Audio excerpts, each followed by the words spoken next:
안녕하세요. 충남 미래전략연구원 개원 기념 사업인 미래전략포럼에 오신 여러분 환영합니다. 오늘은 세 번째 시간으로 제3차 포럼인데요. 도시개발 분야에 대해서 다루는 그런 시간을 갖도록 하겠습니다.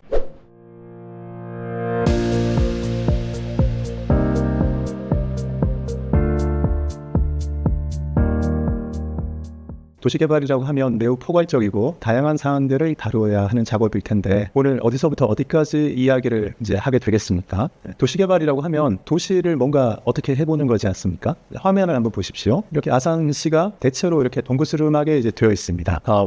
오른쪽 편에 동쪽으로는 이제 천안시가 있고, 그리고 서쪽 편으로는 삽교를 경계로 해서 옆에 당진이 있고요. 그리고 우리 아산시 아래쪽에는 예산군이 있는 것을 볼 수가 있습니다. 도시개발을 한다는 것은 이렇게 넓은 면적을 가지고 있는 사람들이 모여 사는 그 시가지도 있고, 보면 군데군데 진한 색깔로 되어 있는 산지도 있습니다. 그리고 저쪽 서북 쪽에 가면 바다하고도 접해 있는 걸 볼 수가 있고요. 우리가 걸메리 갯벌이라고 보통 이야기하는 갯벌이 있는 아산만이 서북 쪽 위쪽에 있고, 위쪽을 아산만이라고 하죠. 그리고 방조제를 막아서 위쪽에는 이제 아산호라고 해서 민물이 있는 아산호가 있고, 이 서쪽 편에는 삽교라는 큰 또 방조제로 막은 또 어떻게 보면 일종 인공 댐이 있죠. 저수지가 있습니다. 그러다 보니까 아산시는 이제 굉장히 독특합니다. 산도 있고, 그리고 가운데로 이렇게 이제 곡교천이라는 천이 이렇게 흘러갑니다. 그런데 이 곡교천의 모양을 보면 지도상으로도 이렇게 보이지만 곡교라는 그 한자어 자체도 보면 이렇게 굽어 있다라는 의미가 있잖아요. 그래서 이 곡교천이 이렇게 구불구불 이렇게 가는 거 볼 수 있습니다. 이 아산시의 가운데를 곡교천이 이렇게 흘러서 가고, 곡교천을 경계로 이 위쪽 부분 또 아래쪽 부분, 이 아래쪽 송악 쪽에 가면 산이 조금 울창하죠. 이런 모습을 가진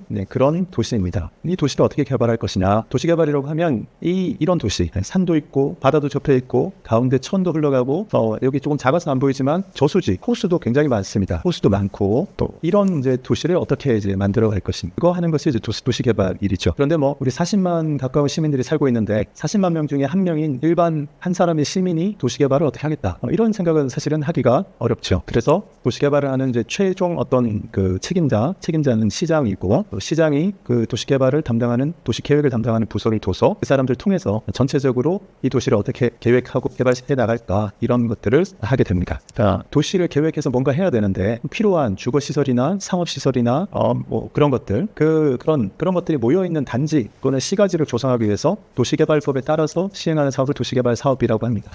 그 개인의 땅에 그냥 이렇게 자기가 하는 게 아니고 크게 하기 때문에 불가피하게 여러 사람들이 소유하고 있는 땅을 이렇게 뭔가 모아가지고 동의를 받거나 하지만 그렇게 해서 해야 되죠. 그래서 아무나 할 수는 없고, 국가나 지방자치단체, 공공기관, 정부 출연기관, 지방공사, 또 도시개발구역의 토지 소유자들이 토지 면적의 3분의 2 이상을 이렇게 소유해서 모아가지고 그렇게 이제 도시개발을 할 수가 있습니다. 그리고 도시개발을 할 때는 크게 두 가지 시행 방식이 있습니다. 하나는 수용 또는 사용 방식이라고 해서 땅을 어떤 이 시행자가 미리 돈을 주고 다 사서 토지 소유자들은 다 돈 받고 그냥 나가죠. 그러고 나서 이제 이 시행자가 하는 방식을 수용 방식이라고 하고요. 환지 방식은 땅을 전부 보상을 주고 이렇게 이제 팔아 넘기는 것이 아니라 이제 소유자들의 땅을 이렇게 받아가지고 계획해서 일종의 정리를 딱 해가지고요. 그중에 한 절반 정도를 개발된 땅을 절반 정도 이렇게 토지 소유자들한테 돌려주는 방식, 그걸 환지 방식이라고 합니다. 대체로 이 두 가지 방식 중에는 환지 방식으로 하는 경우가 토지 소유자들한테 조금 더 유리합니다. 그래서 환지 방식으로 하기를 이제 토지 소유주들은 대체로 이제 기대하고 있고요. 그런데 LH나 충남개발공사 같은 그런 기관에서 할 때는 대체로 수용 방식으로 해버립니다.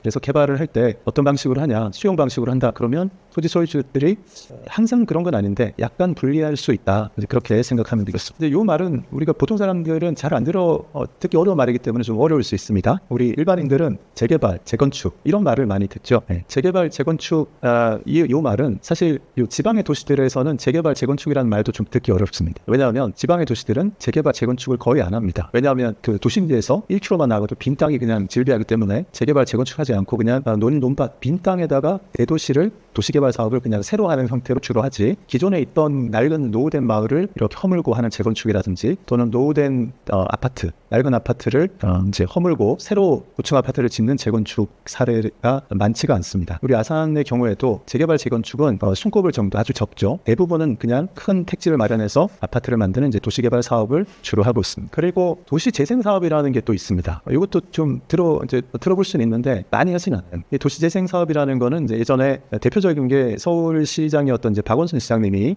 그 재개발, 재건축을 대대적으로 하지 않고 기존의 옛날 모습 그대로 있으면서 뭔가 새로운 부분 새롭게 좀 해보자, 뭐 이런 취지로 했던 사업인데요. 이제 재개발 재건축처럼 완전히 밀고 하는 게 아니기 때문에 이게 스케일이 작을 수밖에 없고, 그러다 보니까 이제 큰 변화를 만들어내기는 사실은 좀 어렵고, 그래도 여기 이제 작은 동네 단위로 뭔가 이렇게 조금 이렇게 낡은 건물을 헐고 새로운 건물 짓고, 또는 기존에 있던 건물들을 좀 깨끗하게 하고, 이렇게 해서 하는 이제 그런 작은 규모의 재생 사업을 하는데, 이제 그런 것들에는 약간의 이제 효과가 있습니다. 우리한테 익숙한 말들은 그런 것들인데, 아산시에서는 재개발 재건축 도시 재생 사업은 이렇게 횟수로, 빈도수로 봤을 때 굉장히 희소하고요. 대부분 도시개발 사업, 땅을 딱 정리해서 넓은 면적을 정리해서 도시개발을 하는 아파트를 세우는 그런 도시개발 사업이 대다수라고 할 수 있습니다.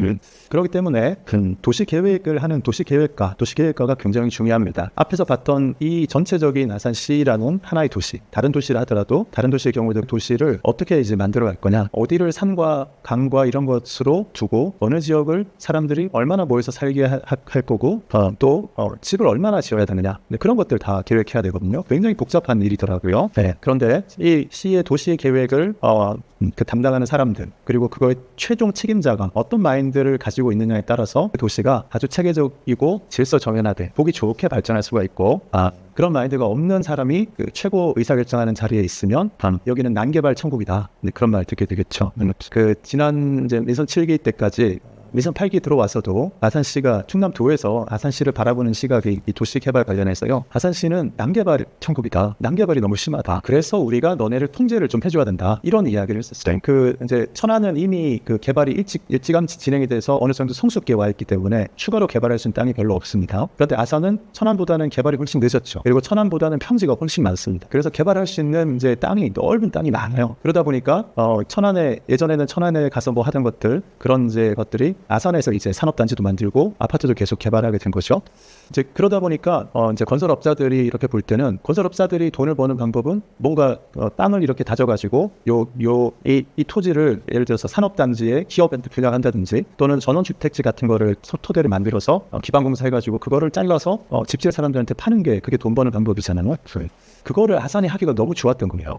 예산, 청양 이런 데는 전원주택지 이렇게 만들어놔도 분양이 절대 안 됩니다. 앞으로는. 아산은 돼요. 그러니까 전원주택지 이렇게 해서 20세대, 30세대, 40세대 이렇게 해서 이제 딱 분양해서 하는 모습. 근데 그걸 할 때 나눔 개발을 했어요. 나눔 개발. 자기가 하고자 하는 구역만 딱 허가 받아가지고 그 분양할 개수대로 딱 잘라서 뭐 30세대 딱 잘라서 땅만 분양하고, 그럼 분양은 성공한 거죠. 돈 버는 겁니다. 그런데 그렇게 이제 딱 하고 나서 30세대 하고, 옆에 땅을 또 이제 이만큼 넓게 해서 또 30세대 또 분양하고, 또 옆에 땅도 이어가지고 30세대 분양하고, 나중에는 이렇게 그 개발한 땅을 보니까 땅이 뭐 엄청 몇만 평 넓어지는 거예요. 그런데 처음에 할 때 한 이렇게 30세대짜리 뭐 예를 들어서 뭐 200평짜리 30세대면 6,000평밖에 안 되잖아요. 땅이 그만큼 넓진 않으니까, 그러면은 이제 다른 공통시설을 안 해도 돼요. 상하수도, 놀이터, 뭐 노인정 이런 것들 안 해도 되거든요. 그러니까 집지을 터만 딱 해서 딱 팔 수 있어요. 근데 원래 그 3만 제곱미터인가, 뭐 원래 어느 정도 면적 이상을 개발하려면 시의 어떤 이제 허가를 받고 이 도시개발 계획을 해가지고 그거 개발해야 되거든요.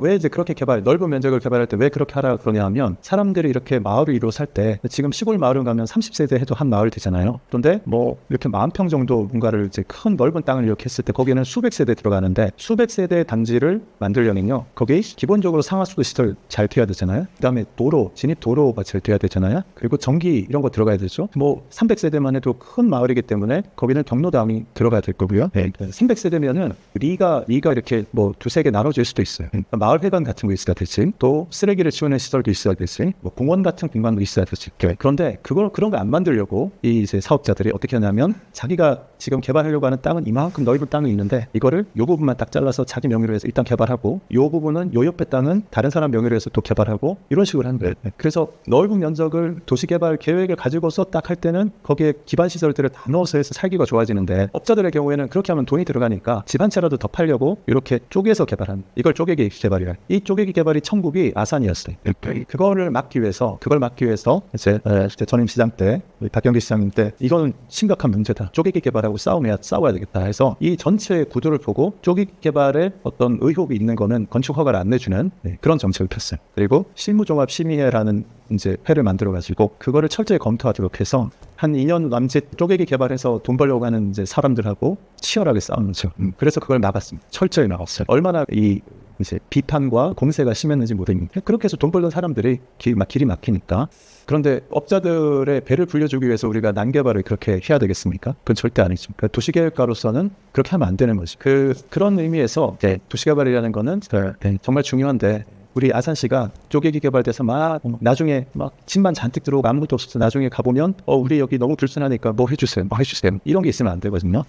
그 도시개발 사업은 쪼개기 개발하고는 거리가 멉니다. 그러니까 그런 거를 못하게 그런 일이 없도록 하기 위해서 큰 면적을 이렇게 해서 잘 계획해서 근린생활시설 필요한 만큼 넣고 도로도 충분히 내고 커뮤니티 센터 공간 같은 그런 공간도 충분히 넣고 어린이집도 들어가야 되는 이런 거 있거든요. 네. 다음 번으로 넘어가겠습니다. 네. 그러면 도시개발에 있어서 뭔가 큰 그림에 대한 이야기가 분명히 있어야 할 것 같습니다. 아산시는 도시개발에 대해서 어떤 큰 그림을 갖고 있을까요? 도시개발을 할 때, 도시를 계획할 때 주먹구구식으로 할 수는 없습니다. 이 한 사람의 집만 생각해도 생각할 게 많은데요. 이 큰 시가 도시를 계획하고 도시를 개발할 때는 아주 정교한 계획이 있어요. 그걸 이제 시는 정기적으로 이렇게 정리를 하고 있거든요. 그런 이제 계획을 정확하게 세워야 되는데 2040 아산 도시 기본 계획이라는 이런 책자가 있습니다. PDF 파일로 되어 있어서 시청이나 이런 데 보면 이 PDF 파일을 다운받아서 볼 수 있도록 그렇게 되어 있습니다. 굉장히 중요한 문서입니다.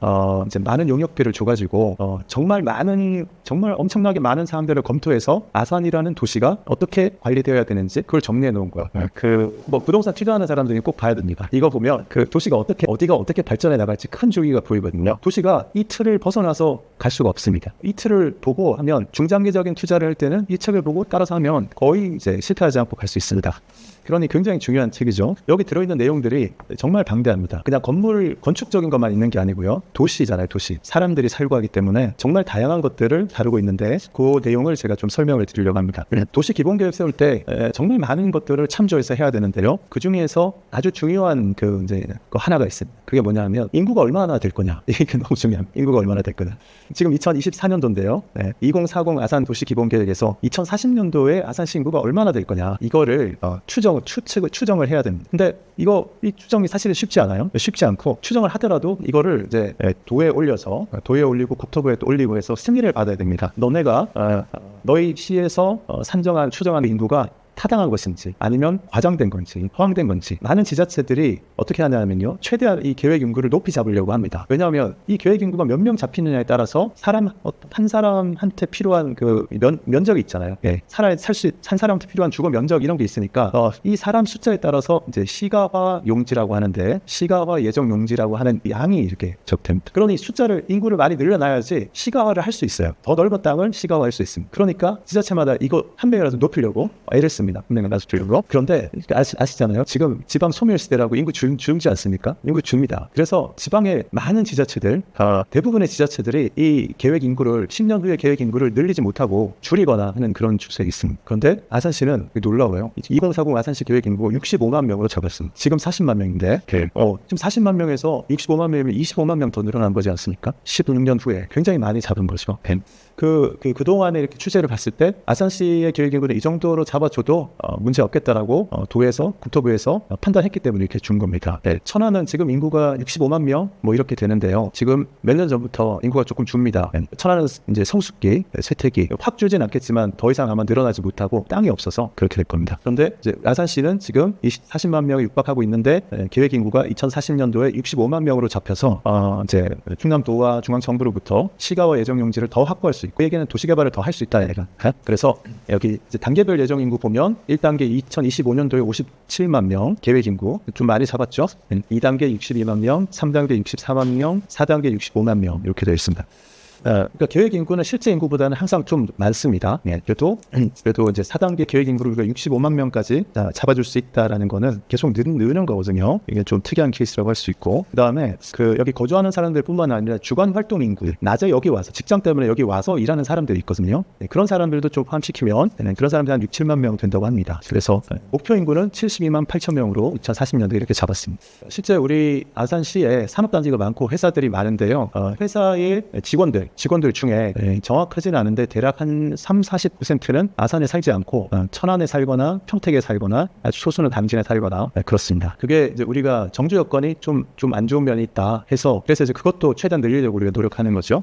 2040 아산 도시기본계획에 보면 연령별 인구 구성을 이렇게 또 분석한 표가 있습니다. 25년도 기준으로 하면 이렇게 돼 있어서 이제 5세에서 8세까지 여기가 조금 적고 10세에서 여기 청소년들 좀 많은데 2040년 가면 이제 고령화 사회가 지금 계속 심화되고 있잖아요. 그래서 이제 20대 초반까지는 이렇게 숫자가 작고 고령 3, 4, 50대, 60대 지금 여기 보면 이제 2040년대 60대가 제일 많을 걸로 이렇게 예상되죠. 이런 인구 구조를 가지게 될 거다. 그러니까 인구 구조가 어떻게 되느냐 이것도 도시계획할 때 중요합니다. 왜냐하면 이제 이런 거에 따라서 가구 구성이 어떻게 되느냐 이렇게 또 달라지기 때문에. 그 다음 데이터는 이제 얼마나 돈을 많이 버느냐 지역에서 이야기거든요. GRDP라고 하는데 보통 우리가 GDP 많이 들어봤죠. 근데 개별 도시 작은 도시 단위로는 이제 GDP가 계산 잘 안 돼서 GRDP라고 비슷한 걸로 이렇게 했을 때 아산시의 그 이제 GRDP는 뭐 1인당 GRDP가 이제 6,400만 원 이렇게 해서 잡힙니다. 2040년도에는 1억 1,000만 원 정도 이렇게 될 걸로 이제 예상하고 있고요. 이제 GRDP가 1인당 GRDP가 우리가 아산이 이제 천안보다 떨어지지 않고 오히려 조금 더 많습니다. 이 소득도 도시 계획을 하는데 이제 중요한 요소가 됩니다. 그 다음에 도시 계획을 하는데 필요한 이제 중요한 그런 지표들을 다 정리를 하거든요. 여러 가지가 있는데 몇 가지만 제가 좀 보여드리면 아산시 생활환경 지표라고 해서 계획 인구가 2040년도에 이제 65만 이렇게 되겠습니다. 2019년만 해도 계획 인구가 31만 명이었습니다. 그리고 이렇게 했을 때 이제 가구당 인구가 2025년도 기준으로 할 때는 2.35명 정도, 2040년에는 2.1명. 지금 가구당 인원수가 한 가구를 구성하는 숫자가 자꾸 줄고 있습니다. 1인 가구도 많아지고요. 이 가구수가 이제 중요하잖아요. 그거를 보면 이제 필요한 주택수가 이제 나오겠죠. 그래서 전체적으로 이제 아산에 필요한 무슨 그 가구수를 25년도 기준으로 하면 26만 호, 2040년 가면 34만 호. 계획 인구에 따라서 잡은 거라서 이제 조금 많아 보일 수 있는데 25년도에 비해서 한 뭐 8만 가구 더 8만 호 정도 더 늘어난 걸로 이렇게 볼 수가 있겠습니다. 이런 계산이 나와야지 집을 몇 채 지을지 그거 할 수 있으니까요. 그래서 이런 데이터가 기초가 되겠습니다.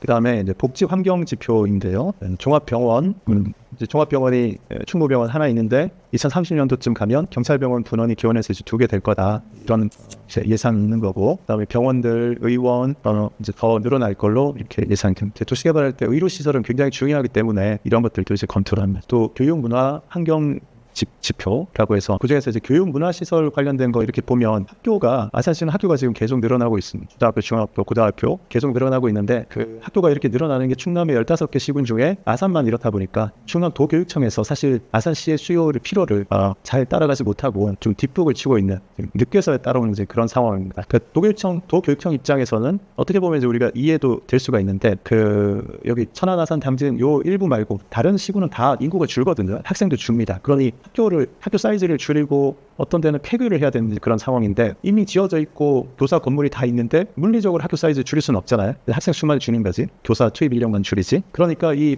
충남 도교육청에서 좀 어떤 자세가 있냐면 아산시에는 학교가 지금 인구도 자꾸 늘고 학교도 더 늘어나야 되는데 지금 다른 데 보니까 학생 수가 줄어가지고 학교 문을 닫아야 되는 데도 있다. 아산도 시간이 좀 지나면 어떻게 될지 모르니까 최대한 좀 늦게 짓자. 뭐 이런 마인드가 있는 거예요.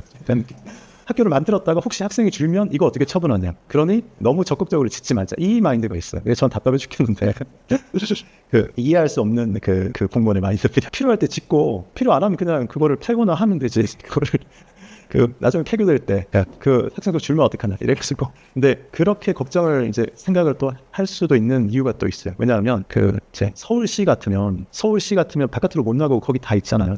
그래서 서울시는 땅이 없으니까 그냥 낡은 건물 헐고 재개발하고 재건축하는데 우리 아산은 안 그래요. 도시가 여기 아파트 단지 생겨서 있다가 이 아파트가 한 20년 30년 지나서 낡으면 이게 재건축 안 합니다. 다른 넓은 땅에 그냥 싼 땅에 가서 그냥 아파트 새로 지어요. 그게 싸니까. 그럼 거기 학교 필요하죠. 그러면 기존에 저기 있던 초등학교는 어떻게 하죠? 지금 이런 문제가 몇 군데 생겼어. 그냥 처음 아파트 단지 들어섰을 때는 젊은 사람들이 막 들어오고 초등학교 버글버글 했는데 20년 지나니까 초등학교 학생이 비는 거예요. 큰일이죠.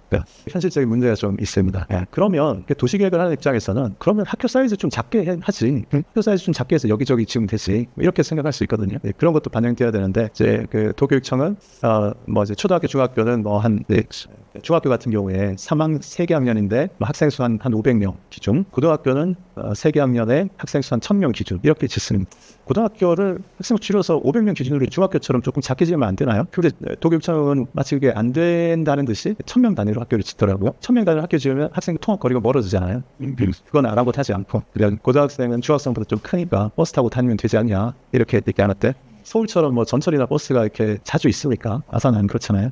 그래서 그것 때문에 어떻게 해야 되냐면 이제 통학버스를 또 투입해 줘야 되는 그런 일이 생기죠. 학생은 학생대로 불편하고 C는 통학버스 투입해야 되기 때문에 돈은 돈대로 쓰고 학교를 좀 500명짜리로 2개 지어서 저쪽에 지어주면 될 것 같은데 그렇게 안 하더라고요. 도시계획과 입장에서는 그런 거 충분히 고려해 볼 수 있을 것 같은데 그래서 이제 이런 것들을 가지고서 이 도시 공간의 구조를 어떻게 연계해서 종합적으로 최선의 어떤 모양이 나오게 할 거냐 이거를 이제 고민합니다. 도시계획을 세울 때요. 그래서 우리는 아산시내 이렇게 KTX 라인을 따라서 있는 저 평택 쪽으로 가고 KTX 역세권, 또 오송역, 세종 그리고 이렇게 연결되는 이 라인을 이제 무시할 수가 없습니다. 굉장히 중요한 축이고요. 그리고 이제 구도심 중심으로 해서 위쪽에 평택, 서쪽에 당진 그리고 이제 우리 남서쪽에 있는 저 예산 그리고 내포 신도시까지 이런 관계를 생각하면서 뭔가 해야 되거든요. 그래서 이 도시계획 2040 아산 도시 기본계획에서 중심지 체계를 어떻게 잡느냐라는 게 있는데 요거 도시가 이렇게 굉장히 넓잖아요. 이걸 그 모든 지역을 가로 세로 1km로 딱 잘라서 그런 이제 뭐 그런 칸이 수없이 나올 텐데 모든 데를 다 평등하게 똑같이 개발하는 그런 건 있을 수 없습니다. 그러니까 어딘가 집중하고 해야 되니까요. 그래서 2040 아산 도시기본계획에서 이제 잡은 중심지 체계가 뭐냐면 1도심, 3부도심, 2 지역 중심 체계. 첫 한 개의 도심은 이제 온양 원도심, 구도심 말하는 여기가 제일 중심이에요. 네. 행정 업무, 중추 기능 강화하고 도시 재생을 통한 지역 삼생을 도모한다. 이제 이런 쪽에 일하는 사람들이 도시 재생이라는 말을 쓰기를 좋아하는 사람들이 있고 도시 재생이라는 말을 쓰기를 좀 안 좋아하는 사람들이 있는데 저는 도시 재생이라는 말을 좀 쓰는 걸 안 좋아하는 사람이고 왜냐하면 이 도시 재생이라고 할 때 딱 떠오르는 제일 대표적인 이미지는 낡은 집에 페인트 칠하는 거거든요. 낡은 집에 페인트 칠해서 사람들 구경 좀 오게 하는 거. 요거는 그 중에 아주 그런 도시재생 사업 중에 그냥 아주 한 가지지만 그거 말고 더 다른 것도 있는 하여튼 그게 제일 먼저 떠오르고 페인트 칠해져 있어가지고 그림 보러 사람들이 구경하러는 좀 오는데 그 안에 사는 사람들의 화장실은 수제식 화장실이 아닌 걸 써야 되고 뭐 차도 못 들어가고 그래서 저는 이제 그런 걸 아주 안 좋아해요. 저는 그냥 그런 거 있으면 그냥 헐고 새롭게 싹 지으면 좋겠다 이제 이런 입장이라서. 근데 우리 이제 온양 구도심 여기는 보시면 다 아시겠지만 원도심이 이렇게 있었는데 외곽으로 싹 돌아가면서 아파트가 쫙 들어서고 있잖아요. 그래서 안쪽에 원래 있던 여기 원도심 쪽은 뭔가 손을 못 대고 그냥 있는 상황이잖아요. 그래서 이제 도시 재생에서 뭐 하겠다 이런 것들을 손대기가 어려우니까 일단 도시 재생이라도 하겠다 얘기하는 거.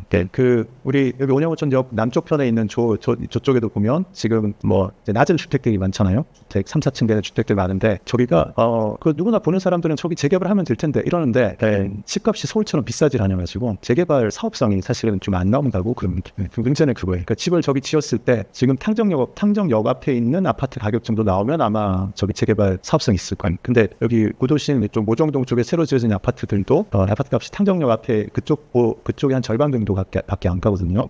이 정도로는 재건축 재개발 이 채산성 맞추기가 어려운 겁니다. 최근에 건축비가 뭐 한 2배 가까이 올라가지고 그리고 이제 세 개의 부도심인데 아산 신도시 쪽하고 그다음에 둔포 북쪽으로 많이 떨어져 있기 때문에 여기는 별도의 이제 어떤 생활 기반이 돼서 둔포 그리고 이제 신창하고 도고 신창도 변화가 좀 많이 있습니다. 도고는 인구가 엄청 줄었지만 그 신창과 엮어서 신창이 좀 중심이 돼서 한 개의 부도심은 서부권의 부도심을 이루도록 이렇게 하고 그리고 이제 2개의 지역 중심 여기는 약간 농촌 생활 어떤 이제 거점 같은 그런 성격이에요. 그래서 송악은 이제 그런 성격이 아주 크고 인주도 지금 현재로만 봐서는 거기 뭐 농밭이 워낙 넓고 현대자동차하고 1공단이 있긴 한데 주거지가 많지는 않습니다. 그래서 이제 요 지역 중심 작은 걸로 이렇게 묶어서 이렇게 이제 1도심, 3부도심, 2개 지역 중심 체계로 설정하는 걸로 이렇게 가져가고 있고 그림으로 좀 보자면 온양 여기 원도심이 이렇게 제일 가운데 있고 동쪽편에 아산 신도시 부도심이 있고 둔포 위쪽에 있고 그리고 신창 도고 서쪽에 부도심이 있고 지역 중심으로 송악과 인주 이렇게 있습니다. 자 이게 작년에 2040 아산 도시기본 계획을 수립할 때 이 이제 도시기본 계획을 수립한 그 용역 회사가 이제 사용할 수 있었던 모든 정보를 다 모아서 만든 게 이제 이거였어요. 그런데 세상이 너무 이제 어떻게 보면 이제 빨리 변한다고 해야 되나? 이제 그러니까 그 작년 올해 지나면서 이제 지금 현재로는 뭐 이제 요거 가지고 해야 되는데 큰 변화가 있을 수 있는 게 또 생겼어요. 충남도에서 이제 베이밸리 메가시티 사업이라는 걸 합니다. 근데 베이밸리 메가시티 사업 하는데 도지사의 공약이기도 했지만 북부권, 충남 북부권에 10만 도시 만든다 뭐 이런 것도 있거든요. 네, 그거 하는데 이제 여기 그 10만 도시 충남 북부권이 어디냐 하면 여기예요. 둔포 인주 여기거든요. 여기. 그래서 둔포 인주 쪽에 베이밸리 메가시티 사업의 큰 사업들이 진행이 됩니다. 그래서 이게 둔포 있죠. 이 KTX 라인이 이렇게 지나가고 있는데 요 점선으로 있는 게 KTX거든요. KTX 라인의 여기 오른쪽 편, 요 경계가 이제 아산시 경계가 이렇게 돼 있어가지고 KTX 라인 오른쪽 동쪽 편으로도 천안과 요 경계가 있는 요 지역이 있습니다. 이렇게 돼 있거든요. 네, 천안은 이 위쪽에 그 예전에 종축장으로 쓰던 부지가 있습니다. 100만 평 되는 부지가 있는데 종축장을 다른 데로 옮기고 이 종축장이 미래 모빌리티에 특화된 국가산업단지로 최근에 지정이 됐습니다. 엄청나죠? 이 국가산업단지로 지정이 됐어요. 거기 가까운데 성완역이 있습니다. 네, 이건 철도거든요. 경부선 철도예요. 철도 여기 성완역이 있습니다. 성완역이 있는 이 인근에 이거는 KTX 라인인데 여기는 요 위쪽에는 천안에는 이제 100만 평 되는 국가산업단지가 있고 요 이제 천안 아산 경계로 해서 여기 아산에는 뭐가 있냐면 경제자유구역 69만 평 경제자유구역이 여기 들어갑니다. 네, 그리고 여기 인주에도 여기 서해선 철도가 이렇게 올라가는 점선으로 표시된 게 서해선 철도거든요. 서해선 철도가 있는 이쪽, 서해선 철도가 있는 요쪽 옆편에 동쪽 편에 바로 붙어가지고 120만 평인가 130만 평 정도의 경제자유구역이 여기 이제 설치될 예정으로 있습니다. 그러니까 그리고 이제 그 인주역 바로 옆에 K-스페이스라고 이제 베이밸리 메가시티 사업에서 이야기하는 사업이 있어요. K-스페이스 그 신도시입니다. 굉장히 스마트한 신도시를 여기 만들겠다 그런 계획이 있거든요. 그래서 작년에 2040 아산 도시 기본계획 만들 때는 인주가 그냥 지역 중심이었는데 아마 내년 내후년 이렇게 지나다 보면 인주가 그냥 지역 중심 정도가 아니라 상당히 큰 부도심으로 하나 이렇게 이제 만들어질 수 있을 것 같다 그런 생각이 듭니다. 이 아산 도시 기본 계획에는 이제 도시 발전 축이라는 게 있어요. 뭐 부동산 투자하는 사람들이 이런 거에 더 밝을 겁니다. 어디가 발전하는 축이냐? 그럴 때 주 발전 축이 이제 3개 주 발전 축 그리고 1개의 외부 순환 발전 축 이렇게 이야기합니다. 이 원도심에 여기 안에서만 딱 사는 분들은 이 바깥에서 일어나는 변화를 이렇게 절실히 잘 느끼지 못할 수 있습니다. 근데 이렇게 보면 이 평택에서부터 공주로 가는 이제 이거는 이제 그 KTX 라인이라고 보면 되거든요. KTX 라인을 따라서 이게 굉장히 큰 주 발전 축입니다. 그리고 이제 얼마 전에 작년 말인가 이제 개통이 됐죠. 이 천안 가는 고속도로가 이렇게 개통이 돼서 지금은 아산 현충사 IC가 있어서 여기까지만 다닐 수 있습니다. 염치에서 인주 구간 이렇게 공사 중이고 지금 인주에서부터 당진으로 넘어가는 고속도로는 그 구간만 타당성 평가를 다시 하자 그래가지고 이제 타당성 조사가 다시 되고 있어요. 그런데 아마 이제 그 통과해서 진행이 될 텐데 그럼 몇 년쯤 지나면 이 천안 가는 고속도로가 이렇게 연결돼서 당진 쪽으로 쭉 넘어가게 됩니다.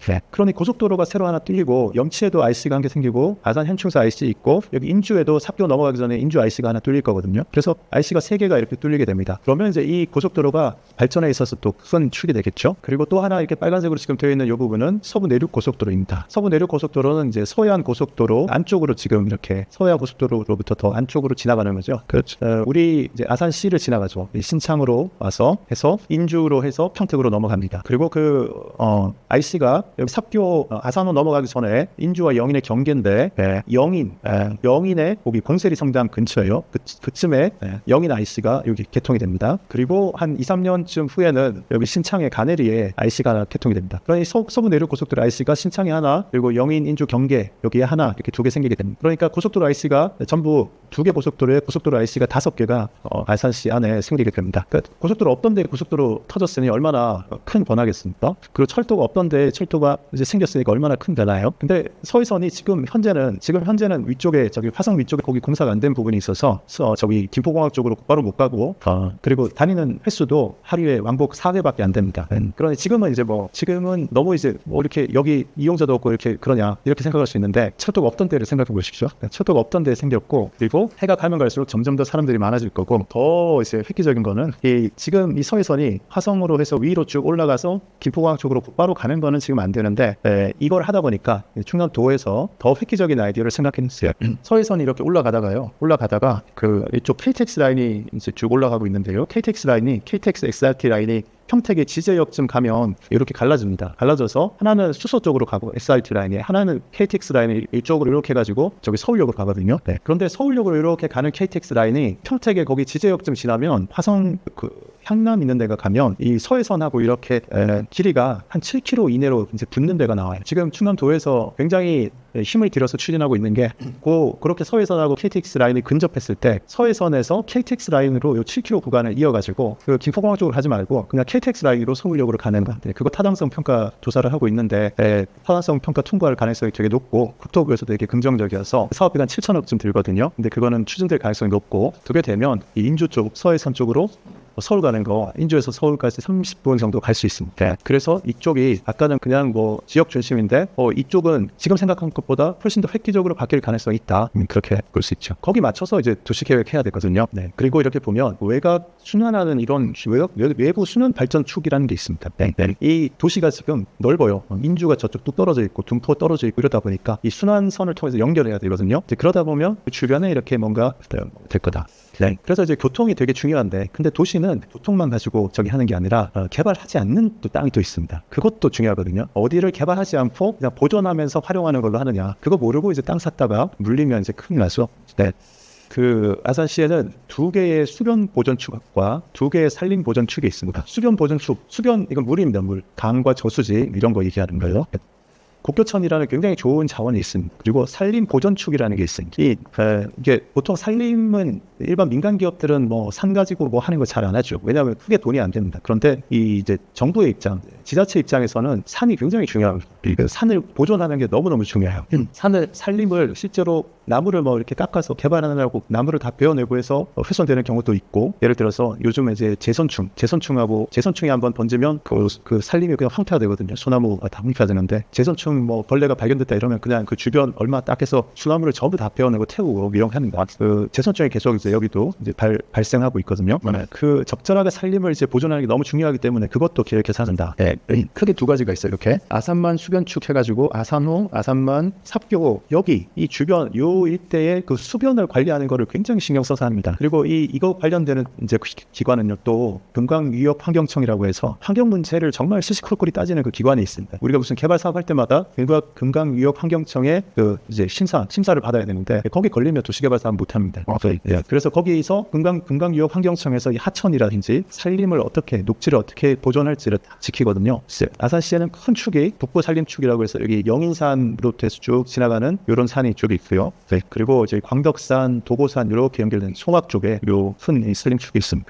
우리가 산이 많습니다. 산도 많아가지고 산에 이렇게 트레킹할 수 있는 길을 쭉 연결해가지고 그 전체적으로 이렇게 산행을 쭉 할 수 있는 그런 길을 만드는 거, 연결 작업 이런 것도 굉장히 열심히 이제 했었죠. 자, 그래서 이제 나온 도시 공간 구상도 큰 권력이 이 그림입니다. 아산시의 도시 공간 구상도 아까 말씀드린 한 개의 도심, 3개의 부도심, 2개의 지역 중심. 이게 지역별로 거주지가 밀집하게 되는 그런 장소죠. 이렇게 있고 거기에 발전축이 이렇게 KTX 라인이 지나가는 발전축과 고속도로 2개가 지나가는 발전축 여기가 있고 거기에 수변축 2개하고 산림축 2개. 이렇게 이런 것들이 딱 이제 폭에서 놓고 딱 보면 자, 여기에 어디를 이제 개발해야 되겠다라는 이제 큰 방향이 나오게 되는 거죠.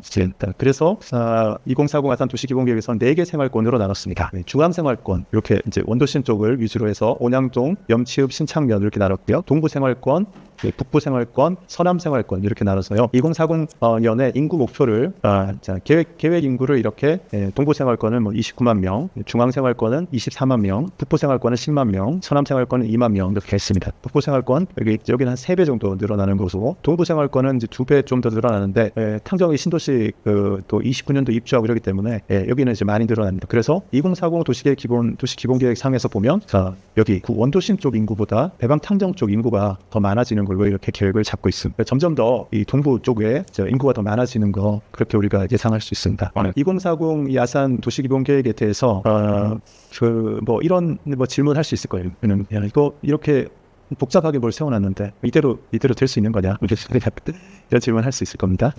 자, 그런데 그게 전부 다 실행되지는 않더라도 그 방향이 이렇게 있으면 이후에 하는 모든 작은 어떤 사업들이 다 여기에 딱 제안을 받아서 그렇게 진행이 되더라고요. 제가 볼 때 2040 아산 도시기본계획은 상당히 잘 만들어져 있습니다. 베이밸리 메가시티 사업의 그 변화된 부분, 그거 일부 담지 못하고 있는 부분이 있지만 외에는 이제 잘 만들어졌다 이렇게 생각이 듭니다. 조금 더 구체적인 그런 사항들을 다루려고 합니다. 이번에는 좀 더 구체적인 사항에 대해서 질문을 하도록 하겠습니다. 2040 아산 도시기본계획 이 큰 그림은 좋은데 좀 더 구체적으로 도대체 아산시 어디가 어떻게 개발되고 있는지 알 수 있을까요? 자, 보통 사람들은 이게 궁금하잖아요. 네, 아산시 큰 그림을 좋아 그렇게 하던데 어디가 어떻게 저기 하고 있다는 거야. 그 부분에 대해서 좀 설명을 드리겠습니다. 네, 아산시는 도시개발 사업이 굉장히 많고 활발합니다. 네, 얼마 전에 시의 도시개발국장님이 시정 브리핑을 하셨는데요. 아산시 70만 명 거주하는 스마트 대도시로 발전할 거다. 이런 이제 비전을 딱 말씀하셨어요. 계획 인구가 65만 명이었고 거기 와서 이제 생활하는 인구가 또 한 6, 7만 명 되니까 70만 명 이렇게 되는 목표를 제시할 수 있는 거죠. 2040년도로. 네. 그렇게 쭉 시정 브리핑 하는 중에 아산시의 도시개발 사업이 21개 진행되고 있다. 네, 그렇게 얘기했습니다. 21개. 이거 엄청난 숫자입니다. 이거 보통 숫자는 아닙니다. 전국의 광역시 포함해가지고요. 시군 전국의 모든 시군 다 합쳐가지고 아산시가 도시개발 사업에서 1위 아니면 2위 하고 있습니다. 네. 재작년인가 이렇게 이제 조사해봤을 때는 용인이 1등이었고 아산시가 2등이었는데 작년인가 올해는 보니까 아산이 1등하고 창원이 2등인가 뭐 그렇게. 네. 용인, 창원은 인구가 100만 명 넘기도 하고 100만 명 그런 굉장히 큰 도시거든요. 아산시는 인구가 지금 40만 명 좀 안 됩니다. 그런데 도시개발 면적은 전국 1위인 거예요. 그런데 얼마나 아파트 많이 짓고 있는지 추진하고 있는지 알 수 있습니다. 2024년 10월 현재 시가 시행하는 시가 자체적으로 추진하고 있는 도시개발 사업 지구가 4개 있습니다. 이 4개 지구에 18,216세대 18,216세대가 계획돼서 지금 추진되고 있습니다. 그다음에 LH에서 하는 이제 이건 크죠. 아주 큽니다. 저 이제 탕정에서 지금 108만 평 LH에서 탕정에서 지금 100만 평이 넘는 넓은 땅에 도시개발 사업을 진행하고 있고 여기는 예정 호수가 22,151세대입니다. 그다음에 그냥 민간 사업자들이 하는 그런 도시개발 사업이 여긴 굉장히 많습니다. 사업하면 돈이 되겠다 싶으니까 하는 거예요. 민간 사업자들이 와서 지역을 딱 보고 거기 사람들 주민 토지주들 동의 얻어가지고 이렇게 추진하는 데가 16개 있습니다. 여기에 계획된 이제 세대 수가 51,284세대. 이거 다 합치면 총 21개 지구에 9만 세대가 넘습니다. 아까 한 세대의 그 가구당 인원이 2.3명, 2.2명 이랬잖아요. 그러니 이제 9만 세대 이렇게 되면 거기 뭐 한 20만 명쯤 살 수 있는 거잖아요. 야, 그러면 이거 분양할까? 우리 제가 걱정되잖아요. 분양할까? 2040년도에 목표 인구 65만 잡아놨는데 지금 40만에서 65만 되려면 25만 명이나 늘어야 되는데 거기 실제로 그만큼 안 될 텐데 65만이 아니라 60만 명쯤 돼서 20만 명쯤 되면 20만 명쯤 늘면 9만 세대 늘어나는 거는 그 수용 소화할 수 있을 것 같은데 그건 2040년이 목표인데 이 아파트 짓는 거는 앞으로 뭐 지금 진행 중이니까 한 5년, 6년 뭐 길어야 아무리 늦어도 뭐 10년 이내는 나을 텐데 그러면 이게 미분양 나고 이러지 않을까 이런 걱정도 좀 되죠. 사실 그런 걱정은 좀 됩니다. 근데 이 민간 사업자들이 이렇게 하다가 돈이 안 될 것 같다, 분양이 안 될 것 같다 그러면 시기를 좀 늦추고 이런 조정을 하니까 그거 어디 하는지 그냥 한번 이렇게 쭉 다 보려고 합니다. 지도로 위치를 한번 보는 게 또 재미있거든요. 첫 번째 아산 신도시 센트럴시티 도시개발 사업이라고 해서 지금 요 위치에 탕정 이 신도시 100만 평짜리 개발이 여기 되고 있는데 옆입니다. 큰 길 건너편 여기 산이 좀 있는 것 같은데 여기에 넓게 요 아산 탕정 이 신도시 들어가는 길이거든요. 요 도로가 이렇게 쭉 해서 불당동으로 그냥 여기 딱 이어집니다. 이렇게 여기 위치 되게 좋아요. 아산 신도시 센트럴시티에서 여기에 도시개발 사업 딱 합니다. 이게 지금 시작돼서 하고 있어요. 그래서 요 앞에 지금은 도로가 없는데 이게 탕정 이 신도시 가는 요 도로랑 불당동의 이 도로랑 여기 연결해가지고 도로가 뚫리니까 여기서 거리가 이제 걸어서 여기 10분이면 불당동도 가고 그리고 여기 신도시가 여기 탕정 이 신도시가 여기 생기면 여기 그 상가 시설을 엄청 잘 지을 건데 여기 천이 있잖아요. 매곡천이 있습니다. 이 매곡천의 주변으로 상가를 쫙 배치를 할 거거든요. 그리고 이제 상가로 이어지는 요 도로 그리고 불당동으로 이렇게 이어지기 때문에 여기 센트럴시티 아파트는 여기 들었어요. 이렇게. 그래서 여기 되게 좋습니다. KTX 역사까지 걸어가기는 좀 멀어요. 근데 전철역 걸어가서 타기 어렵습니다. 그래도 여기 환지 방식으로 이렇게 진행되고 있고 25년도 내년도 말까지가 사실 목표여서 이제 입주가 내년도 말까지 하는 거다 이렇게 준공 예정인데 그게 좀 빨리 되고 있습니다. 그 다음에 아산 탕정지구 도시개발 사업 여기도 이제 내년 말까지 이제 준공하는 걸로 이렇게 되어 있는데 탕정역 앞에요. 선문대학교 남쪽편 여기 넓은 데 그쪽입니다. 위치가 좋습니다. 탕정역에서 역세권이라 하기에는 여기가 이제 보통 우리가 역세권이라 그러면 그래도 한 500~600m 이내여서 한 7~8분 이내 걸어가야지 역세권인데 그것보다는 약간 먼 듯해요. 그래도 이제 역에 걸어갈 수 있고 그렇습니다. 그리고 아산 신인지구 도시개발 사업이라고 해서 여기는 그 저쪽 그 용화동에서 모나밸리 가는 쪽으로 쭉 나가는 길, 여기가 신정호거든요. 예, 모나밸리 나가는 길에 그 길 조금 나가기 직전에 그 직전에 여기 앞에 있습니다. 여기도 이제 800세대 계획으로 이렇게 가고 있습니다. 여기는 수용 또는 사용 방식이라고 해서 여기는 땅을 일단 다 산 다음에 보상 다 주고 나서 이렇게 개발을 하려고 그렇게 하고 있다고 합니다. 그다음에 또 하나 보면 충남 북부권 3지구 도시개발 사업이라서 방축지구 도시개발 사업이 있습니다. 이 신정호거든요. 신정호고 여기 이제 장안선 철도가 이렇게 가는데 여기 요 사거리에서 하이웨이 슈퍼랑 다이소 있는 건물이 거기 사거리에서부터 이렇게 갈 때 요 장안선 철도가 이렇게 있고 신창 가는 길이죠. 여기에 신정호 호수에서 이렇게 물이 흘러서 내려가서 이렇게 천이 하나 이렇게 흘러가는 게 있습니다. 이 천이 흘러가는 요 천 경계로 이 안쪽 전부 다를 개발합니다.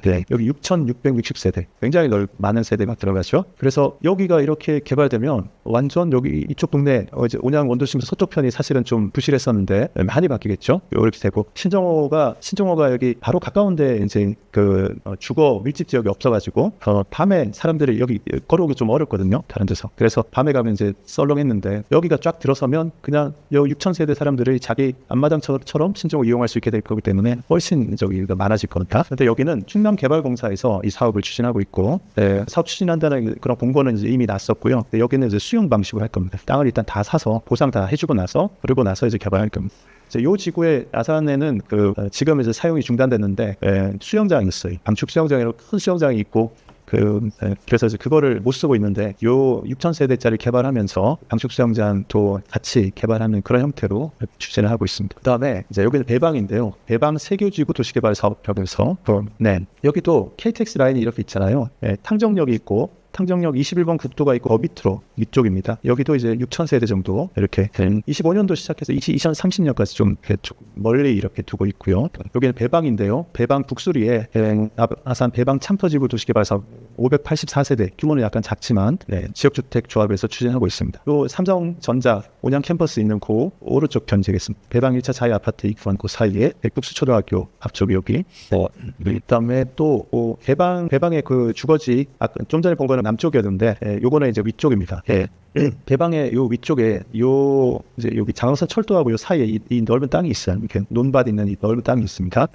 이쪽을 이제 개발하는 거 4,766세대 꽤 많죠. 여기 한 번에 이렇게 다 개발을 싹 해버려야지 여기에 그 빠지는 데 없이 잘 개발이 될 수 있을 텐데 이게 뭐 이쪽은 빼자 여기만 먼저 하자 그런 사람들 좀 또 의견이 또 나눠지고 있어가지고 조금 진척이 조금 순탄하게 되진 않습니다. 여기 이렇게 쭉 추진되고 있습니다. 우리가 이제 천안 쪽으로 쭉 가다 보면 왼쪽 편에 빈 땅이 많은데 논이잖아요 다. 그런데 이걸 이제 다 바꾸려고 지금 하고 있어요. 아산 배방 구령지구. 그러니까 이 배방역이 여기 있고 전철이 이렇게 지나가잖아요. 좀 전에 본 데는 여기거든요. 그렇죠? 그런데 여기서 배방역 이쪽 편 진짜 여기 넓은 땅이 있는데 이거 보면 경지가 정말 잘 딱 정리돼 있잖아요. 절대농지잖아요. 절대농지. 이게 바뀔 수 있을까? 바뀔 수 있을까 싶은데 사람들은 땅 주인들은 어떻게든 바꿔가지고 아파트 쳐야 되겠다 이렇게 생각하잖아요. 그래서 지금 이 중에서 보면 이 왼쪽 편은 정말 사각으로 반듯반듯하게 돼 있잖아요. 여기는 조금 더 늦게. 그리고 지금 이쪽 편은 이쪽 편이 지금 요 배방 구령지구 도시개발 사업이거든요. 철길 이쪽 건너편. 철길 건너편 하라 그러면 이제 개발하기 좋은 데만 딱 뺏어 하기 때문에 가능하면 이제 철길 밑에까지 같이 넣어서 개발해라 이러면서 여기 개발되면 이제 장안선 철도로 천안 갈 때 왼쪽 편을 봐도 이제 아파트만 들어서겠죠. 여기 아파트 들어서면 이제 저기 탕정이랑 붙게 되겠죠. 장기적으로는 여기 아파트 다 들어설 겁니다. 그 다음에 아산 남성지구 여기 신창 쪽인데요. 신창에도 지금 아파트 많이 들어서고 있습니다. 오랜만에 갔더니 아파트 값이 비싸더라고요.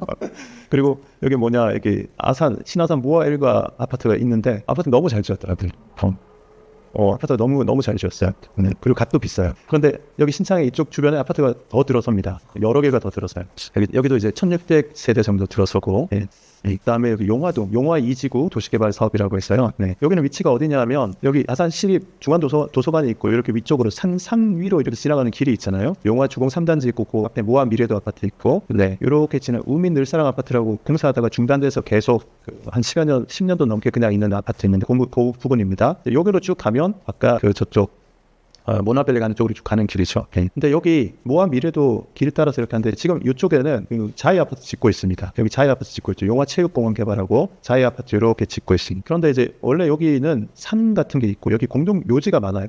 묘가 한 뭐 1,000개 넘게 있어요. 그러니까 도심지에 있는 그 묘를 정리하는 게 엄청 힘든 일이거든요. 그래서 그거를 이제 도시개발 사업자가 들어오면 묘지 정리 다 해라 이렇게 하는 조건으로 개발하게 해주거든요. 여기는 이제 그런 조건으로 사업자한테는 그걸 하도록 적극 권장해가지고 그러니까 묘지 다 정리하면서 요 일대를 이렇게 쫙 해서 여기는 여기 조금 지대가 약간 높습니다. 그래서 그래도 여기 남양이거든. 남양이 아래 그래서 여기 하도록 1241세대 이런 데는 하여튼 묘지 문제 해결하기 위해서 또 여기는 되면 좋을 것 같아요. 양지 바르거든요.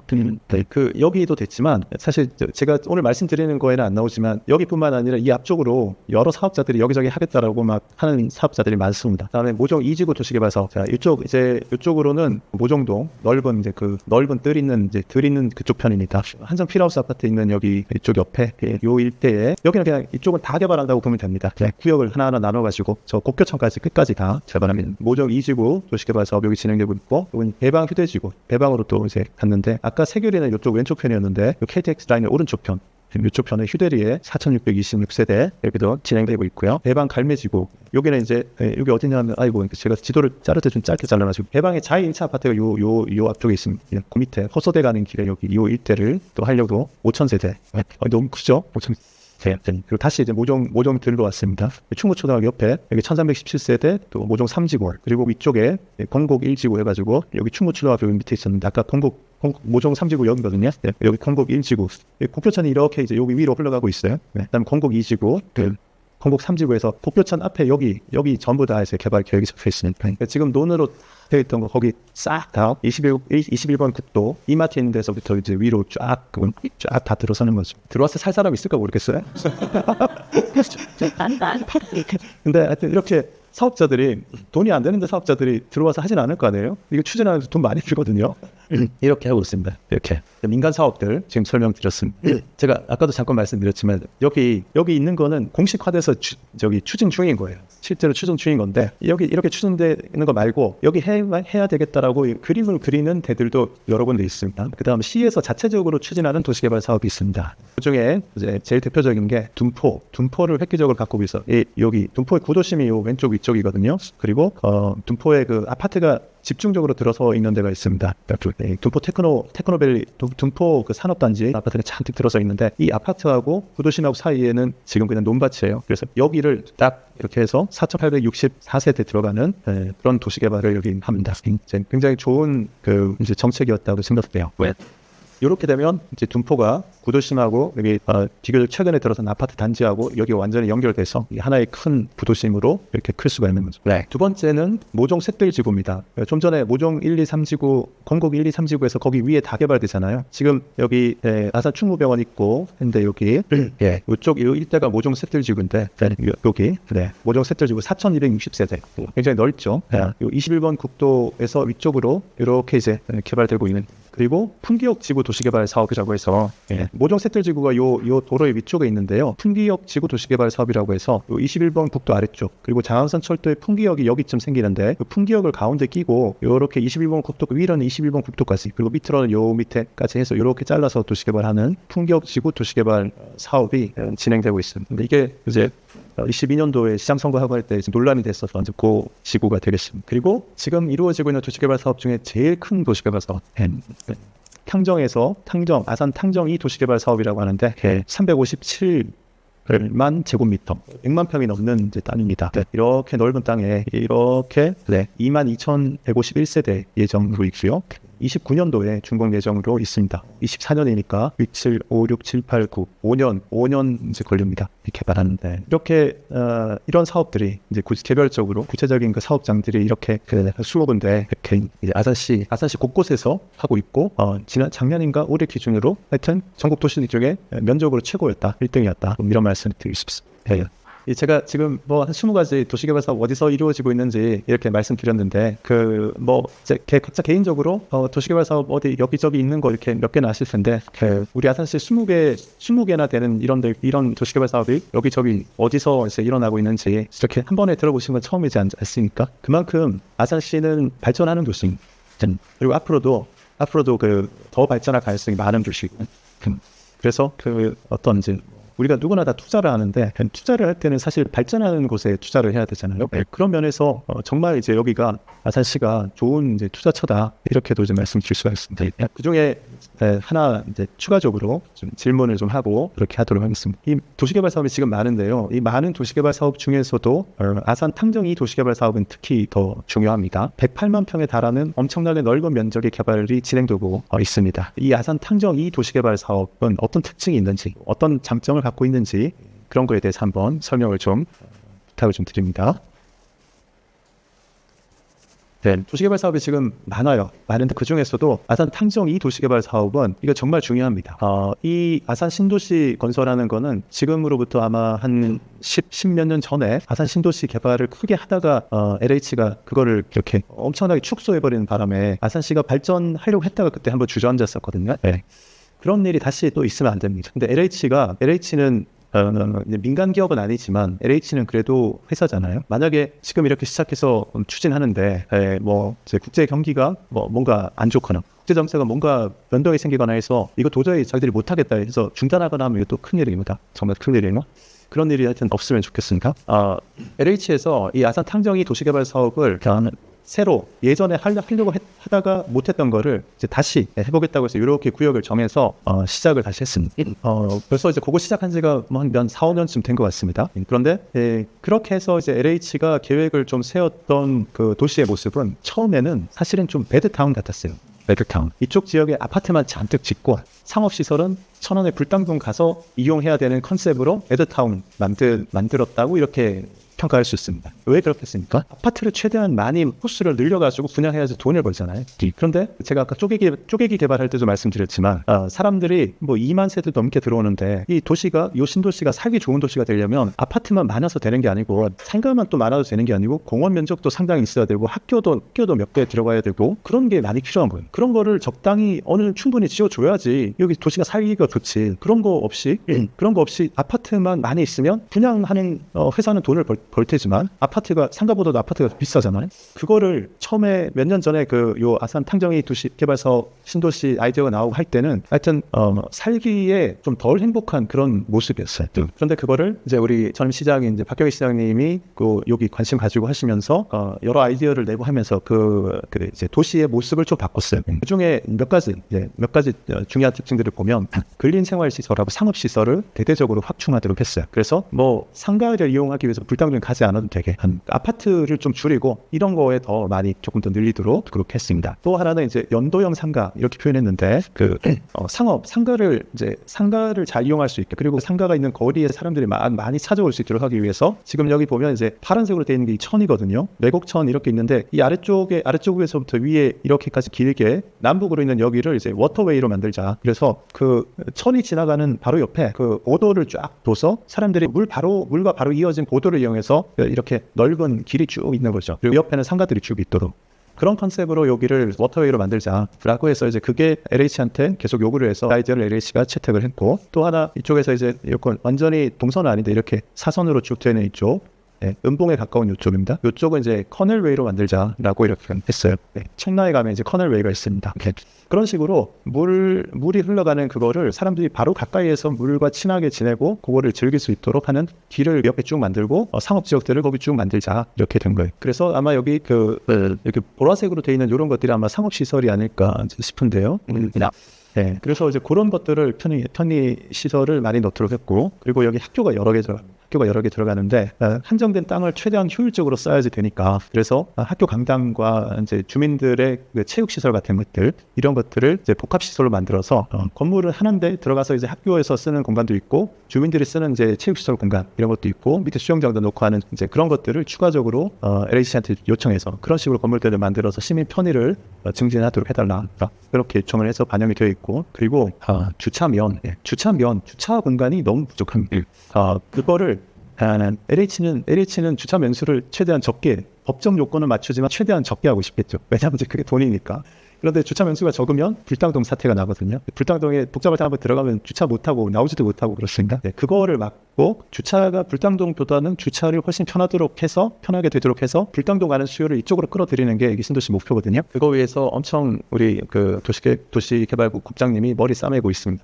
그리고 이제 스마트 산업단지 연계라고 했는데 요 위쪽에 지금 보라색으로 되어 있는 여기가 산업단지입니다. 산업단지가 또 있어요. 이쪽에는 산업단지가 있고 그 회사들이 들어올 수 있는 그런 공간들이 있어요. 그리고 지금 현재로는 이렇게만 되어 있는데 요 도로 위쪽에는 지금 거의 논밭이거든요. 여기도 바뀔 겁니다. 여기도 바뀔 거예요. 그리고 이 탕정이 도시개발 사업하는 아래쪽에 여기에 무슨 R&D 특구 같은 게 여기 붙습니다. 네. 그래서 이제 일자리가 이제 탕정이 도시개발 사업 지구 요 인근에 가 쪽으로 해서 그냥 옛날 뭐 연기 나는 그런 공장이 아니고 뭐 이제 바라기는 이런 거죠. 판교형의 그런 회사들이 많이 들어오기를 바라는 그런 구역을 이렇게 만들어놨습니다. 그다음에 또 하나 아주 이제 중요한 게 있는데 LH가 자기들의 사업 그 이제 이익을 극대화하기 위해서 어떤 이제 꼼수를 벌였냐 하면 이거 보면 땅 모양이 반듯하지가 않고 막 이렇게 돼 있어요. 땅 경계 모양. 이거 왜 이러냐면 그냥 그 빈 논밭이나 임야만 포함시키려고. 거기 사람이 사는 이제 자연 불황이다 이런데 마을에 사는 사람들이 집에 있으면 보상을 따로 해줘야 되고 그 사람하고 얘기해야 되고 이러니까 마을이 좀 몇 세대 있거나 하면 땅을 반듯하게 해서 거기 싹 넣으면 되는데 그 협상하고 이런 거 안 하려고 집에 이렇게 있으면 경계를 요렇게 잘라가지고 집 다 빼고 이렇게 한 거예요. 정말 꼼수죠. 이렇게 하고서는 다른 지역에서는 그렇게 하고서는 자기들 구역 안에만 딱 하고 펜스 치고 일반 자연불황하고 왕래도 못하게 그렇게 합니다. 그러니까 그거 못하게 주변에 자연불황들하고 펜스 쳐서 못 다니게 절대로 하지 말고 대신에 기존의 마을들하고 연결되는 도로를 다 갖추도록 우리가 시가 요구를 해서 그걸 다 갖추도록 했어요. 굉장히 잘한 겁니다. 그래서 이 자연불황하고 바로 옆에 있는 이 신도시가 신도시 거기까지는 도로 딱 해놓고 자연불황이 오면 도로 딱 끊어놓고 못 가게 하고 이런 게 뭐 비일비재한데 그렇게 안 되도록 도로 공사 다 하도록. 네, 그래서 이제 여기 신도시 아파트 주민들이 걸어서 산책하다가 그냥 자연불황에 들어가서 마을에 들어갈 수도 있고 이렇게 되도록 그걸 다 했죠. 네, 그래서 이 도시가 그 펜스 절대 못 치게 하고, 네, 그래서 이렇게 큰 도시면서도 옆에 자연 마을들이나 이런 개발 안 되는 데하고도 조화를 이룰 수 있도록 이제 그렇게 했습니다. 그런 면에서 좀 특별한 점이 있다. 네, 탕정이 도시개발 사업에 대해서 이렇게 추가적으로 따로 좀 더 설명을 좀 드렸습니다. 그다음에 그 앞에 이런 도시개발 사업 지구에 대한 설명들을 쭉 듣다 보면 이제 이런 의문이 좀 있을 수 있습니다. 지난 2022년 민선 8기 시장 선거 때 굉장히 논란이 됐던 핫 이슈가 됐던 그런 문제가 있습니다. 현직 시장이 셀프 개발을 했다. 자기 부인 명의 땅이 거기 포함되어 있는 지역이 있는데 거기를 도시개발 사업으로 구역으로 지정해서 개발을 추진했다.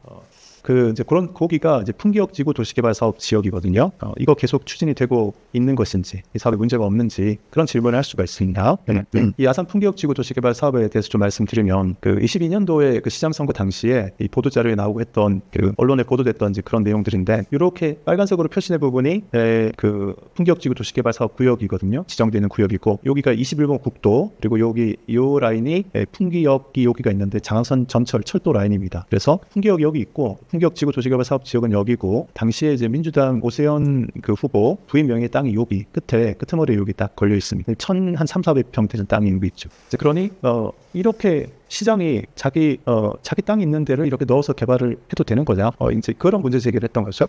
이제 그랬는데 그때 뭐 선거전이 있을 때 오세훈 전 시장이 박경기 전 시장을 고발했습니다. 이거에 대해서 허위 사실을 유포했다, 공표했다. 근데 무혐의 처리가 됐어요. 그러니까 박경기 전 시장이 오세훈 전 시장의 이 문제에 대해서 문제 제기를 한 거에 대해서 검찰에서는 이거 기소를 할 수 있는 그런 내용이 아니다라고 했으니까 이거 자체는 그랬다 이렇게 볼 수 있겠죠. 요 건에 대해서 이제 시 차원에서는 이제 박경기 시장님도 이 사업 자체는 계속 추진한다 이렇게 이제 하셨었고, 시 차원에서는 정상적으로 진행을 한다는 이제 그런 입장 가지고 계속 하고 있습니다. 그런데 이제 제가 보니까 변수가 다른 데서 또 생겼습니다. 변수가 있어요. 뭐가 변수냐면 풍기역, 여기 하나 있거든요. 이 풍기역을 만들겠다고 지금 했습니다. 그래서 사실 도시개발 사업을 하는데 지구 안에 전철역이 한 개 들어와 있으면 이게 굉장히 큰 메리트인데, 그런데 이 역을 몇 년 전에 이제 타당성 조사할 때 이 풍기역 역사 건설의 타당성 조사를 했는데 1점 비용 편익 분석했을 때 그 BC 레이쇼가 1.03이 나왔습니다. 간신히 2를 넘은 거죠. 근데 그때 사업비를 얼마로 그때 계산했느냐면 187억 원 든다고 계산했어요. 그러니까 1.03 나왔으니까 187억 원 비용 들여서 아마 향후 뭐 얼마간에 나오는 그 효과 다 합치면 이게 한 뭐 190억이나 뭐 이렇게 됐겠죠. 네, 그러니까 1.03 딱 나와서 1 넘으니까 타당성이 있다 이렇게 했을 텐데 몇 년 지나지 않았는데 요즘은 지금 보니까 이 역풍기역 만드는 사업비가 한 500억은 들겠다 이러는 거예요. 저 탕정역도 간이역이어서 주변에서 다 부담을 했었나 했는데 탕정역도 한 340억인가 들었거든요. 340억인가 역 만드는데 들고 매년 적자 보전해주기 위해서 한 20억 가까이, 한 10억, 10몇 억, 20억 가까이를 매년 보전을 해줘야 돼요. 그런데 그 몇 년 전에 지어진 탕정역도 40억인가 들었다 하는데 근데 지금은 이 건설비 같은 게 지금 많이 뛰었습니다. 그래서 이제 500억 들겠다. 이거 이제 역사 조감대도 막 이렇게 돌아다니고 하거든요. 그런데 역을 그렇게 하면 500억쯤 든다. 이 돈을 누가 부담하냐? 원래 이제 187억을 어디서 부담하기로 했냐면 여기 가운데 있고 여기서 이용할 테니까 여기서 다 부담해라 이렇게 된 거예요. 그래서 여기서 부담하는 걸로 됐었는데 187억 원 정도 부담하고서 이 도시개발 사업을 추진하면 사업 시행자가 뭐 187억 정도는 기부 체납할 수 있겠다 이런데 500억이면 이게 얘기가 달라지거든요. 추가로 한 300억 넘게 들잖아요. 이 도시개발 사업에서 추가로 300억 정도 더 이익이 나야 되는데 이제 그럴 수 있을 거냐? 이제 위치상으로 사실 여기 다른 지역에 비해서 여기는 사실 약간 외져요. 그래서 최근에 어디 기사도 보니까 일단 사업이 좀 지연된다 뭐 그런 이야기는 있더라고요. 그래서 사업 지연 가능성이 좀 있다 이렇게 볼 수 있겠어요. 풍기역지구 도시개발 사업에 대해서 제가 이제 간단하게 그런 말씀 좀 드렸습니다. 자, 이제 다음 번으로 질문을 넘어가겠습니다. 네. 이번 질문은 특례시에 대한 것입니다. 특례시가 도시개발과 관련이 있는 것 같습니다. 최근 언론에 아산시가 경상북도 구미시, 강원도 원주시와 함께 특례시 기준 완화를 요청하는 공동 건의문을 냈다는 보도가 있었습니다. 이 기사에 나온 내용이 무엇을 말하는 것인지 설명을 좀 부탁드립니다. 특례시라는 거 처음 들어보시죠? 네. 이거는 아마 이제 보통 일반 시민들은 뭐 잘 모르실 겁니다. 들어볼 일이 잘 없는데 아산시가 도시개발을 워낙 많이 하다 보니까 이 특례시라는 이게 특례시의 어떤 그 자격 이거 갖는 게 되게 중요하겠습니다. 그래서 그거에 대해서 좀 말씀드리려는 겁니다. 네. 11월 13일자 기사인데요. 네. 지난달에 아산시하고 원주시, 구미시 세 도시가 공동으로 건의문을 이렇게 발표를 했습니다. 행정안전부에 특별법을 개정을 좀 해달라고 공동 건의문을 제출했어요. 오른쪽에 있는 요게 공동 건의문입니다. 지방자치분권 및 지역 균형 발전에 관한 특별법 실효성 확보를 위한 법령 개정 공동 건의문. 자, 이렇게 이제 되어 있습니다. 이게 뭘까? 특례시 기준을 완화해달라 이렇게 있어요. 특례시 기준을 완화하는 어떤 개정을 좀 해달라 이겁니다. 요 밑에 기사의 글 제가 읽어보겠습니다. 강원도 원주시와 충남 아산시, 경북 구미시가 13일 행정안전부에 지방자치분권 및 지역균형 발전에 관한 특별법 개정을 위한 공동건의문을 제출했다. 내용이 뭐냐? 대도시 특례 기준 면적을 현행 1000제곱킬로미터에서 500제곱킬로미터로 완화해 자치분권 실현을 통한 지방균형 발전을 강화하자는 내용이 담겼다. 이렇게 세 도시가 공동건의를 했습니다. 이게 뭔데? 이게 왜 필요하지? 우리가 이런 생각을 할 수 있을 텐데 아산시로서는 사실 이게 굉장히 필요하고 중요하기 때문에 말씀을 드리려고 합니다. 특례시라는 게 있습니다. 특례시는 뭔가 특별한 어떤 예외적인 뭔가를 주려고 하는 그런 자격을 주려고 하는 거죠. 그런 개념으로 만든 거예요. 특례시라고 합니다. 특례시가 되면 일종의 이제 광역시 같은 그런 대도시의 지위를 모든 분야에서는 아니지만 누릴 수가 있습니다. 수도권 지역은 특례시 기준이 인구 100만 명 이상이라야 됩니다. 용인 같은 데가 특례시거든요. 수원도 아마 그러지 않나 싶은데 수도권 지역은 그런데 수도권 지역이 아니면은 이게 조금 완화됩니다. 그래서 인구 50만 이상이면 특례시로 특례시 자격을 가질 수 있습니다. 우리 옆에 천안시는 특례시입니다. 그래서 65만 명이니까 인구 50만 넘어서 특례시가 되면 좋은 게 있어요. 대도시처럼 여겨주기 때문에 상위 단계인 충남도의 간섭을 좀 덜 받습니다. 알아서 할 수 있는 게 늘어요. 그러니까 우리는 인구 50만이 안 되기 때문에 대도시로 간주해야 되는 특례시가 아니라서 우리는 뭐 할 때마다 충남도에 가서 우리가 이거 하는데 어떻게 해야 돼요? 뭐 승인해 주세요 이래야 되는데 천안은 어떻게 하냐면 도에 안 가고 알아서 그냥 합니다. 그러니 특례시가 되면 훨씬 좋죠. 인구 50만이 기준이니까 아산시의 경우는 매년 지금 인구가 10,000명, 10,000명씩 느는데 인구 기준으로 특례시가 되려면 한 10년 가까이 7, 8년은 기다려야 되는데 지금 너무 답답한 거예요. 왜냐하면 도시개발 사업이 너무 많은데 그래서 기준이 그거 하나가 아니라 인구 플러스 면적 기준이 하나 또 있어요. 그래서 인구가 30만 명 이상이면서 면적이 1,000제곱킬로미터 이상인 도시면은 대도시로 간주해줘서 특례시로 불러주겠다, 자격 주겠다 이건데, 문제는 인구 30만 이상 도시는 여러 개 있는데 면적이 1,000제곱킬로미터 이상 되는 도시가 없는 거예요. 그러니까 우리도 충청남도의 이 시군들이 되게 면적이 1,000제곱킬로미터 되는 데는 없고 500제곱킬로미터, 600제곱킬로미터 이렇게 비슷하게 다 잘라놔가지고 1,000제곱킬로미터 넘는 데가 없는 거예요. 원주도 못 넘고 구미도 못 넘고. 그러니 이게 무슨 법이 이러냐? 해당되는 도시가 없는 그런 법을 왜 만들어 놓냐? 이렇게 얘기를 한 거죠. 되게 합리적인 주장인데 이 주장을 지금 이제 재작년부터 계속 하는데 안 들어요. 안 바꾸죠 이거를. 그래서 이번에 공동 건의문 낸 겁니다. 그래서 인구 30만 명 이상이면서 개발이 왕성한 데들이 이게 욕구가 있는데 면적 1,000제곱킬로미터 이상 되는 도시는 없다. 그래서 면적 500제곱킬로미터 이상으로 이건 낮춰줘야 된다. 그래야지 해당되는 도시들이 이제 있다. 구미, 아산, 원주는 다 해당이 됩니다. 그래서 이거를 공동 건의문 낸 거예요. 그 전에 뭐 여기저기 얘기해도 아직까지 안 됐기 때문에 공동 건의문 이렇게 되고 기사화도 이렇게 하고 이 특례시로 지정이 되고 안 되고 무슨 차이가 있냐면 그 아산시는 도시개발 사업 규모 전국 1위, 2위인데요. 전국 1, 2위니까 이 공무원 조직에도 도시개발 사업 담당하는 직원들 숫자가 엄청 많고 일을 늘상하기 때문에 노하우도 있고 해서 이거 잘해요. 천안은 우리보다 도시개발 그 사업 면적이 몇 분의 1에 불과해요. 그러니까 사람도 적어요. 그리고 우리보다 경험도 많지 않아요. 근데 조직도 훨씬 작고 경험도 별로 없는 거기는 인구 50만 이상 특례시라고 자기가 알아서 하고, 조직도 이 개발 조직도 많고 노하우도 엄청 많은 아산시는 뭐 하고 나서 도에다가 이거 해도 돼요? 허락받는 단계를 하나 더 거쳐야 합니다. 그래서 도시개발 사업할 때 그 처리 기간이 천안에 비해서 아산시가 수개월, 대략 한 6개월에서 한 10개월 정도 더 길게 걸립니다. 어처구니 없는 일이죠. 여기가 전국의 지자체 중에 아산시가 직원 제일 많고 노하우도 제일 많고 이런데 천안은 일도 별로 없는데 그냥 인구 많다고 자기가 알아서 하고, 아산은 이렇게 전문성 있는 사람들이 많고 경험이 많은데도 불구하고 특례시가 아니라고 도에 한 번 더 물어보고 도에서 하라는 대로 뭘 해야 되는, 이게 조금 이상한 구도죠. 그래서 이제 이거를 좀 해결을 좀 하고 싶다. 이제 그런 데 생각에서 특례시를 우리가 받으면 도시개발 사무를 자체적으로 할 수 있도록 그렇게 되기 때문에 이거를 지금 계속 노력하고 있습니다. 되게 중요한 저거. 이게 되면 진짜 뭐 그 처리 절차가 한 6개월 정도 단축이 될 거니까 아주 필요하다 이렇게 볼 수가 있겠습니다. 특례시에 대해서 제가 좀 설명을 이렇게 드렸습니다. 자, 이제 다음 질문은 이게 이제 마지막 질문일 텐데요.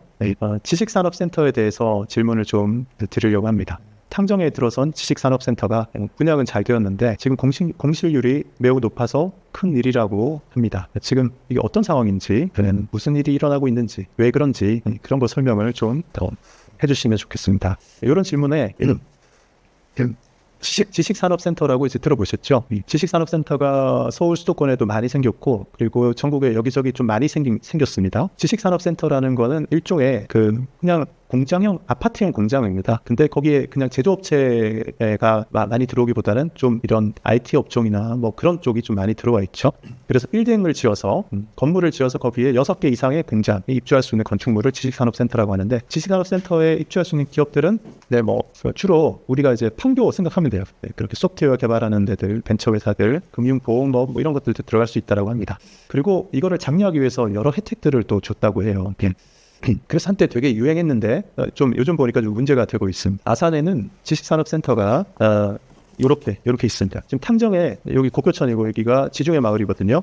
지중해 마을이고 요 삼성 디스플레이 디스플레이 쪽입니다. 건너편에 삼성 디스플레이 시티 2 그쪽 공사가 이렇게 쭉 진행되면서 삼성 디스플레이 시티 2가 들어서니까 이쪽에 지식산업센터 여기 분양받고 하면은 좋을 거야 해서 사람들이 대거 샀어요. 그래서 지금 여기 1, 2, 3, 4, 5, 6 번호 붙어 있는데 이쪽 지역에 지금 크게 6개 이렇게 지식산업센터가 이미 준공돼서 이제 쓰고 있는 것도 있고 건설 중인 것도 있고 허가 단계에 있는 것도 있고 그렇습니다.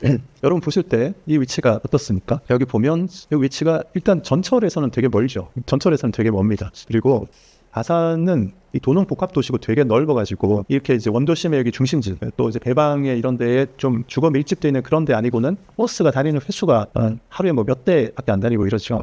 여기는 버스가 이렇게 많이 지나가는 그런 통로도 아닌데 경로도 아니에요. 그러니 일단 이거 딱 봤을 때 야, 여기 차 없으면 못 가겠다 이런 생각이 일단 들잖아요. 서울 구로 이런 데는 달라요. 거기는 구로 디지털 단지 그냥 전철역 딱 나오면 그냥 있으니까 사람들이 대부분 차 안 가져가고 전철로 다 다니거든요. 여기는 그렇게 못 다녀요. 차 없으면 못 가는 데입니다.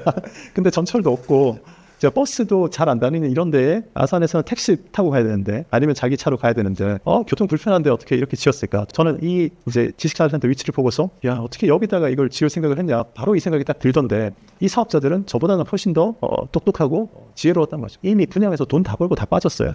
너무 놀랍습니다. 그런데 분양 받은 사람들이 그 임대를 하려고 보니까 들어오질 않네요. 사람들이 들어오질 않아. 공실률이 지금 엄청 높답니다. 10개 중에 뭐 7개는 비어있다고 얘기하니까 실제 정확한 상황은 모르겠어요. 근데 지금 보도되는 거나 이런 거 보면 그렇습니다. 왜 그러냐? 지금 이 문제잖아요.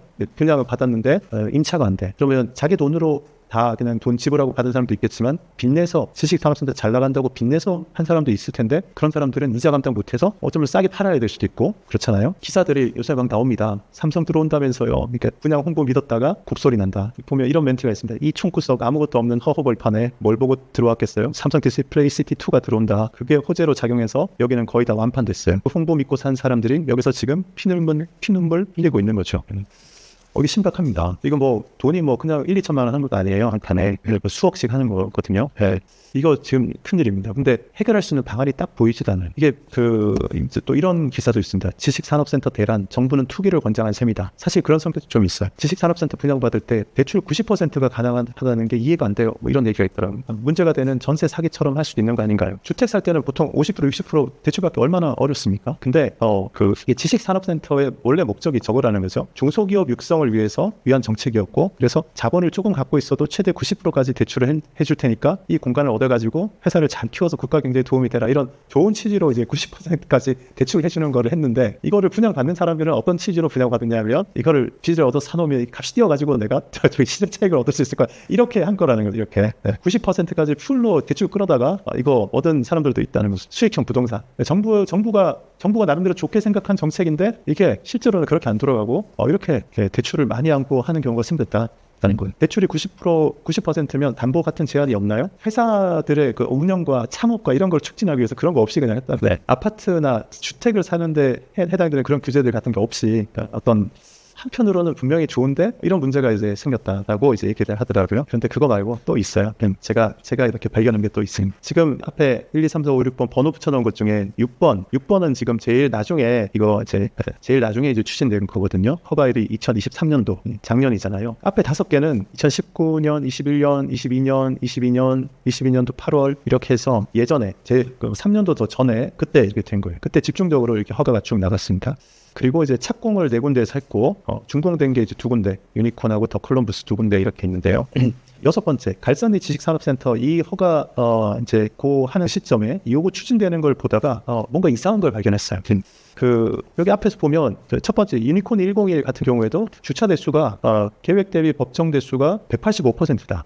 더 콜럼버스는 계획 주차 대수가 법정 주차 대수에 비해서 220%다. 한 2배는 법정 대수보다 한 2배 더 했다. 이렇게 얘기하는 거예요. 그러면서 이제 되게 많이 한 것처럼 이렇게 얘기를 하는 거예요.